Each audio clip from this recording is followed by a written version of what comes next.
बिस्मिल्लाहिर्रहमानिर्रहीम। अस्सलामुअलैकुम दोस्तों, आज का सवाल है, वासिफ साहब से पूछा गया किसी की गलती छुपाने और माफ़ कर देने की अहमियत बता दें। तो आपने जवाब दिया, आप अल्लाह के आगे दुआ किया करो कि या अल्लाह तू मुझे माफ़ कर दे।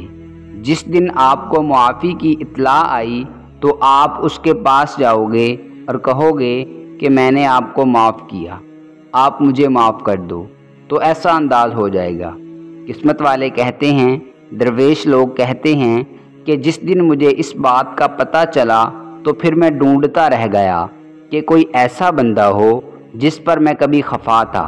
अव्वल तो नज़र ही कोई नहीं आया। एक बंदा ले दे के मिला, उससे कहा कि आप मुझे माफ़ कर दो, खुदा के लिए माफ़ कर दो।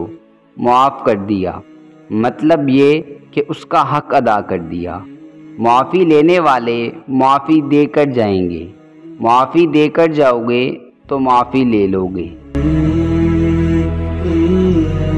दोस्तों, अगर आपको हमारी ये काविश पसंद आई है तो वीडियो को लाइक करें, शेयर करें और कमेंट बॉक्स में कमेंट करके अपनी ज़ाती राय ज़रूर दें और हमारे चैनल को सब्सक्राइब कर लें और बेल आइकन को प्रेस कर दें ताकि मज़ीद नई आने वाली वीडियोज़ आप तक बराह रास्त पहुँच सकें।